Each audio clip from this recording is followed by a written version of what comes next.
coming on stage for the very first time, gracing the Filipino open mic. So it's so nice, and it's coming from this table right here. So I want you guys to give a really wild welcome coming from Puerto Rico, Zyori! Thank you so much. Mabuhay, bitches. How we doing? It's great to be here. It's great to be here. My first time coming up on stage, but it's my second time in the Philippines. I feel like every time I come here, I learn something different. Just the other day at BGC, I was standing on the corner and I saw this dump truck drive by. And at the top of the dump truck, there were two gentlemen sitting on the top of the garbage, like kings of the garbage. And as an American, this blew my mind. I'm thinking, is this a union gig? What happens when we go under a bridge that's too short? What happens if we stop short and these guys roll over the top? And as they drive by, we lock eyes. And I can think to myself, is this really how this guy lives his everyday life? King of the garbage? It's blowing my mind. And as we lock eyes, he comes back with the exact same expression.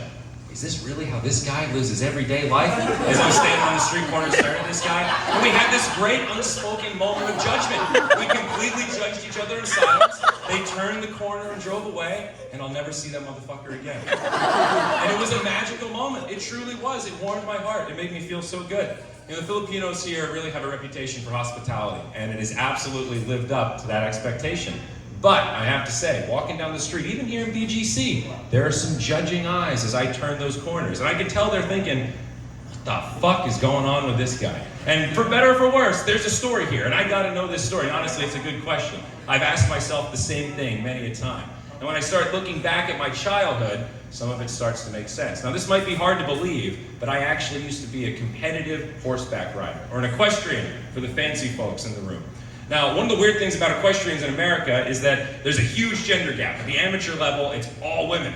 And at the professional level, it's all men. And it took me a while to figure out, how is this possible? Where are these dudes coming from, and where are all these women going?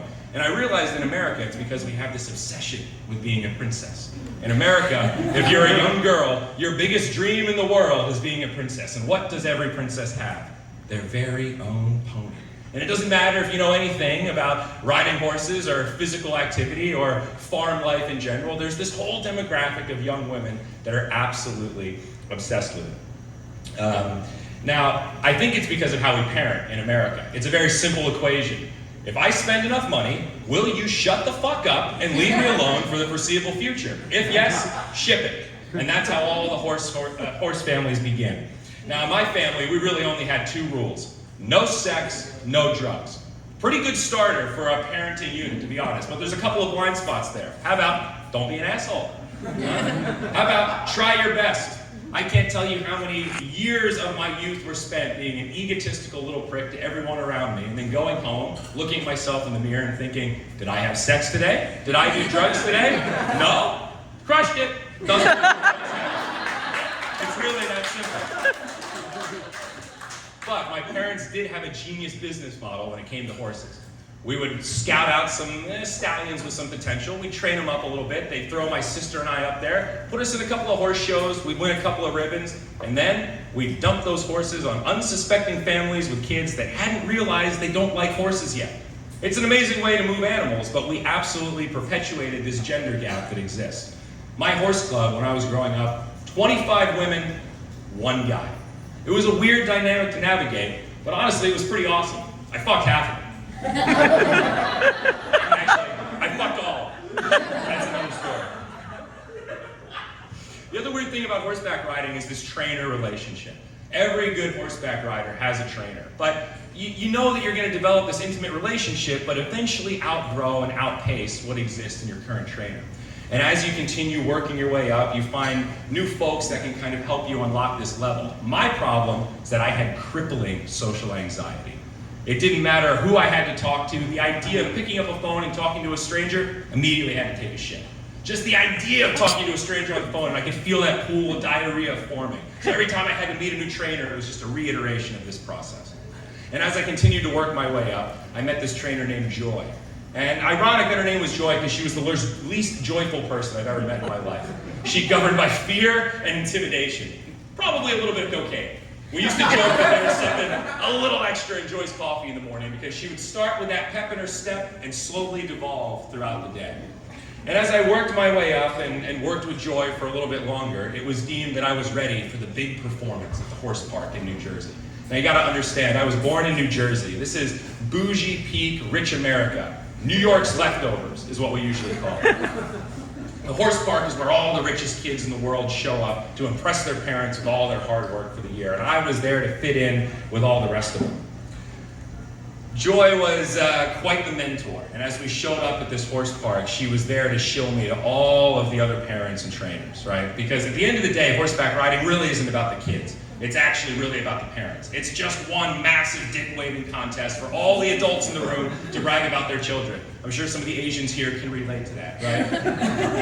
There we go. So as we arrive, I'm in a fugue state of social anxiety. Have you ever been so scared and so full of anxiety that you're like a zombie watching your own life take place in front of you, right? That's the state of mind that I was in. A 10-year-old kid with this 50-year-old woman who's out there. This kid's a straight shooter for upper management. He's going all the way. He's going to go professional. He's got to keep this up. He's going to make it. It's exactly how she spoke. Totally ignoring the fact that I had no aspirations of being a professional equestrian, absolutely no aspirations of going beyond this hobbyist activity that my parents had thrown me into.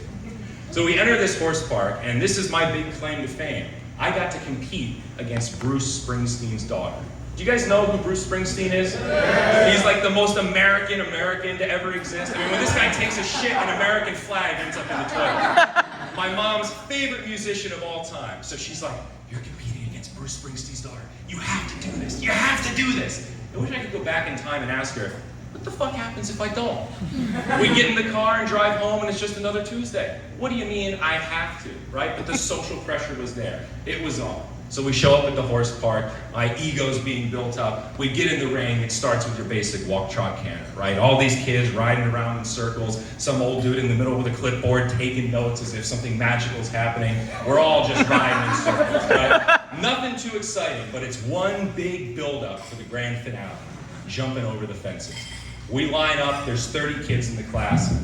I draw the short straw, I'm dead last. It's the worst position to have because you have this unlimited time to sit there and watch every other kid go in front of you and get in your own head. Feel the inferiority complex and understand that, I don't think I'm gonna make it happen. Now you gotta understand with horses, they actually do have an emotional connection with their rider. You ride this animal every single day for a few years on end, and you do start to connect. It's actually kind of magical, but it also can backfire because your horse knows when you don't want to be there either. So we line up, we see that fence, it's me, my horse, and the course, and we say, this is us, and we go for it, and my horse says, yes, yes, yes, nope, and we shy away, and I immediately know, well, we've already lost. We're already dead last, no one else missed the fence, okay, but you gotta be a good sport, right? You gotta line up again. So we go around in a circle, we come back, I line up for the fence, okay, this is us, here we go. Yes, yes, yes, nope. This time, I fall face first into the mud. It's a mud sandwich. And now the groans in the crowd have turned into screams. Oh my gosh, is he injured? Is he okay? Of course I was fine. I stand up, but the tears hadn't started yet. And of course I was at this awkward age where, your boots are one size too big because you gotta grow into them. Your helmet's one size too small because you've already grown out of it. You're wearing this stupid outfit walking around. Everyone's looking at you. And you can't get back on your own horse. He's too big, you're too small. So my mom has to come running out into the field, give me the boost to get back on the horse. You can do it. You have to. Thanks, Mom. Really appreciate it. This is what my parents called exposure therapy. You guys familiar with this? Yeah, social anxiety. A little bit of exposure to things that you're afraid of, and after a long enough period of time, you can conquer your fears. My parents were right, but it just took 15 years of suffering that otherwise could have been a lot more fun. So we line up again, and this time I finally say, please, can we just go over this fence? And finally my horse goes, this guy actually wants to be here. He wants to do this. And we get over the fence and we get that roaring crowd cheer of applause. And honestly, it just made it worse. You know it's a pity party. You know everyone's just clapping because there's that kid that can't ride his horse, but oh my God, he's made it. Let's all make him feel good. And it actually makes you feel worse. You feel like the piece of shit that's a failure that needs the pity party. So then you have to line up, and of course the judge, he takes all these notes, he runs over, acts like there's some real magic happening here and it's not completely rigged. Of course, Bruce Springsteen's daughter wins. She hops off her horse, starts breakdancing in the middle of the field. Bruce comes out with a guitar, we start having a live concert. The tears start forming. I ride out of the ring, and who's the first person I see?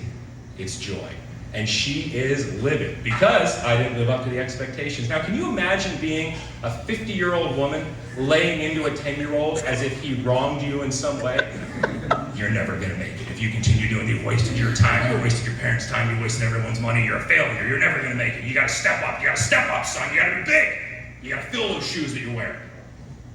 The tears start. My mom partying with one hand, ready to go to blows with the other hand, can't decide where she wants to be because Bruce Springsteen is simultaneously her favorite artist of all time, and her son is being belittled by a drugged-up 50-year-old.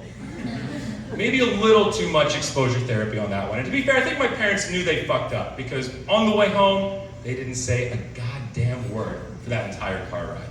But that's what's kind of fucked up about me coming up here, guys. I don't really have to write that much material. I really just have to tell you the stories of how I turned into this.